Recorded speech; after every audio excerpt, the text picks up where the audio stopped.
What's up, chess player? Something absolutely crazy is going on in Madrid. Vladimir Kramnik faces Jose Martinez or Jospem in their blitz match, online and offline. It was going to be 36 games match, but in fact it's only 28 because of yesterday's issues. So the score was 6.5, 5.5. That is what we finished the day with. But in fact, there was issues with the laptops because the players are unboxing the new laptop every day to the request of Vladimir Kramnik to make sure nothing bad happens. But in fact, something happens because the new Windows updates somehow made a bad influence on the clock of Vladimir Kramnik, and he had a lot of troubles because of that.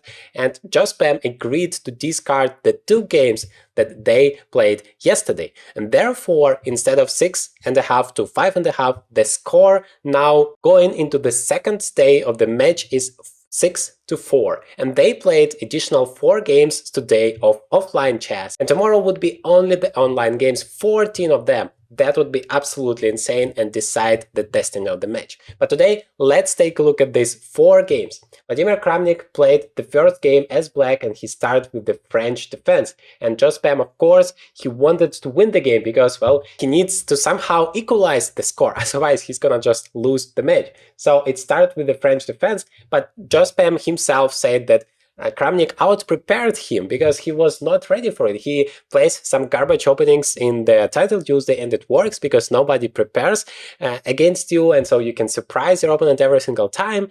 But here, it's just a match of 2 players, so Kramnik, due to his very sophisticated opening knowledge, has a huge advantage, as Jospem himself is saying. So that is exactly what happened here, the theoretical position. I mean, this first game has been played absolutely perfectly from both sides, absolutely 0 mistakes.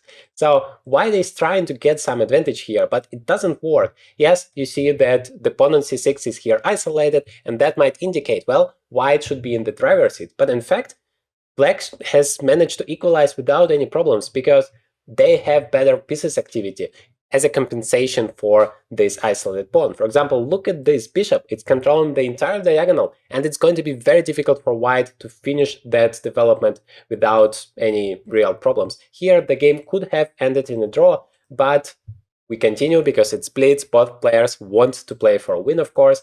So rook to b8, everything is active, queen to c5, bishop goes to d3. Finally, White is finishing the development, but a lot of pieces are going off the board. We have this capture on b2, everything is off, and Black has an extra pawn as a result of all of that. The c6 pawn stays alive for the time being, but it's very weak, so arguably it's so difficult to play for a win for either side. Yes, White has a pair of bishops, but Black has an extra pawn, and eventually we ended up being in an endgame with a knight against the bishop over here. So White managed to take the pawn on c5 back, and now we have 3 against 3. The knight is actually stronger on one side of the board when there are no pawns on the second side of the board, but it's just too limited material. The players have shifted the pieces back and forth, but there was absolutely 0 chance to create anything. 3,100 rated game from both sides, nearly perfect. Let's continue with round number 2. The second round of today was not peaceful at all. Kramnik played as White, and he started once again with a deep theoretical knowledge here in the Catalan opening, one of the most playable openings nowadays, bishop d2, one of the main lines, and once again, as Jospem pointed out himself, he lacks this opening knowledge, and Kramnik got quite a pleasant position. I mean, objectively, engine says it's around equal, absolutely nothing to worry. But from a human perspective, I was looking at the position and I was wondering how Black is gonna survive it. I mean, look at this bishop on c8, absolutely 0 chances to participate in the game. This is so crazy that it's just 0.3 advantage for White. To my eyes, it feels almost completely winning strategically. But of course, it's blitz, and tactical awareness plays such a huge role here, and that is why Jospem has a big advantage in terms of those last seconds when time is ticking, when threats are all over the place, so it's very difficult for Kramnik to handle the pressure. But strategically, of course, he has a huge advantage because he is such an experienced player, world champion, so let's see what happened here. just a perfect development. The knight on c5 is beautiful. This bishop is far superior over this one. I mean, it has zero activity whatsoever. But black is starting to create something step by step here. c5 going on. And then some pieces are going off the board. This e5 pawn is taken, and it feels like black is managing to somehow survive. Now it doesn't feel like a bad position at all. Everything goes off the board, and I felt like, okay, black is gonna escape. But no, Kramnik showed an incredible endgame technique here. So you see this potential a passer for white, and this is exactly what decided the game. So let's see how it happened. It seems like it's difficult to promote the pawn because the b4 is hanging, but black played bishop d7, and now a4 comes. You cannot take the pawn because the bishop is under attack. But there is one little trick. Bishop to c6 has been played, and that allows black just to exchange. But it doesn't help, because in the queen's endgame, it's all about the passers. There are three things that matters in the queen's endgame.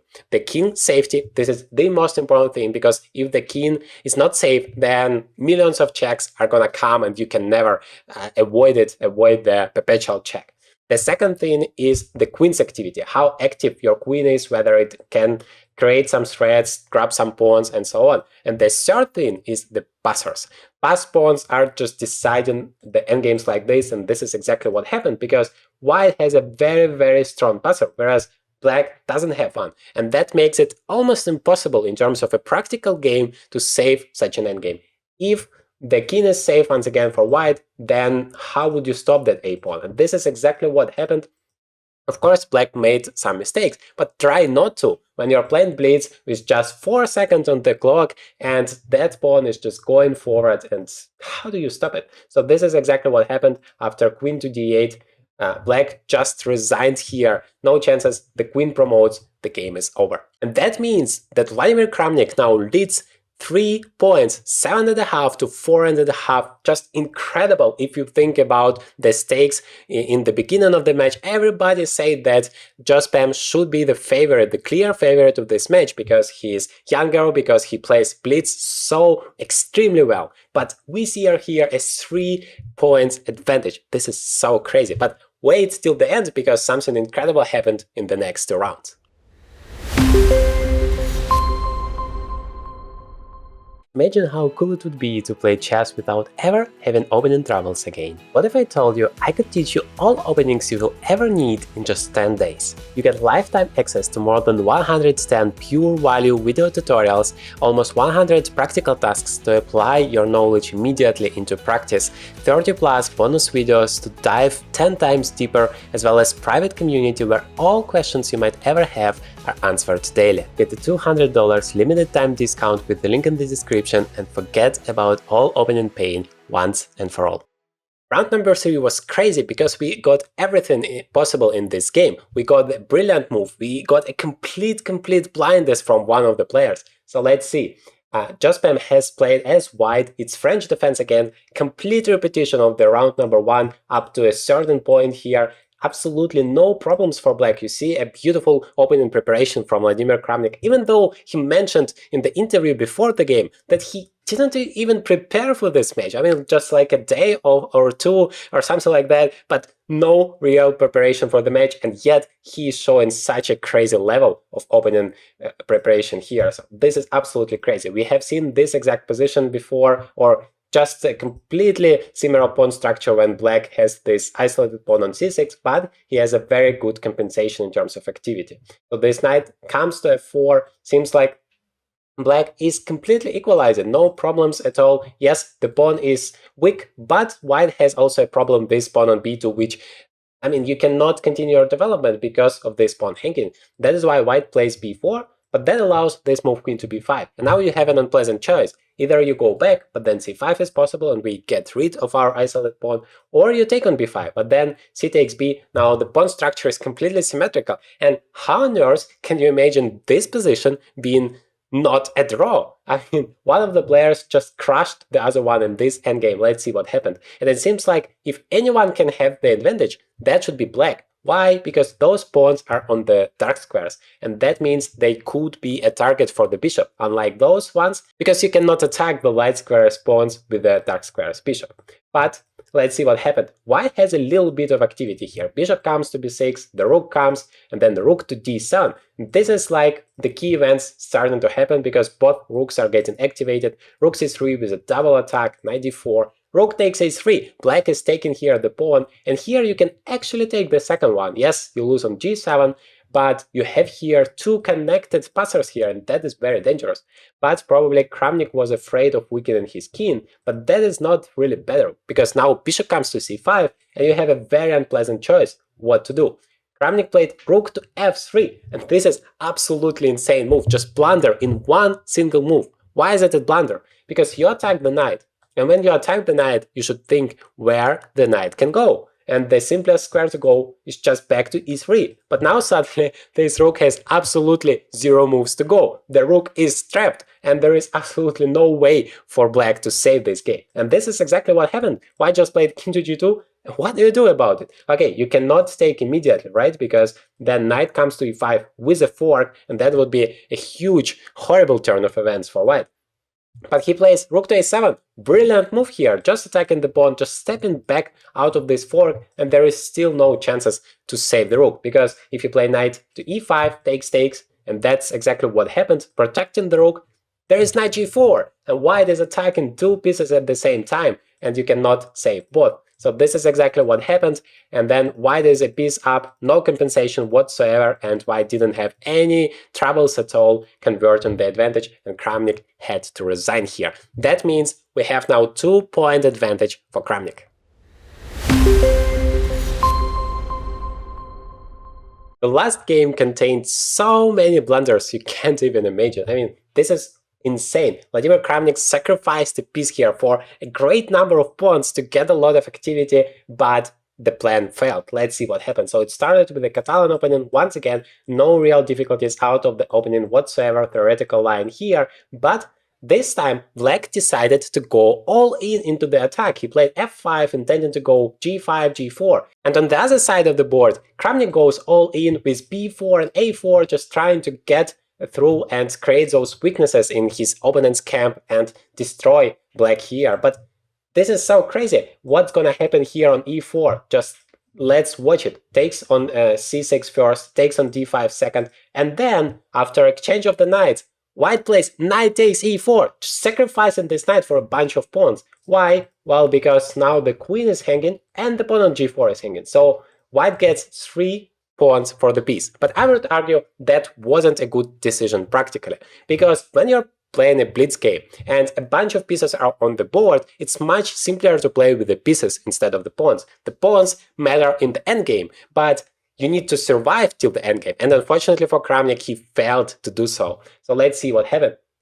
Bishop g7, rook to b1, this bishop is getting activated, black pieces are coming into the game, this knight comes to e5 with a tempo, attacking the queen has to go, then queen to f7. You don't really want to exchange the queens because, well, in the endgame, the pieces are so active for black, this rook is coming, this bishop is coming to e2, the knight to f3, I mean, this looks horrible.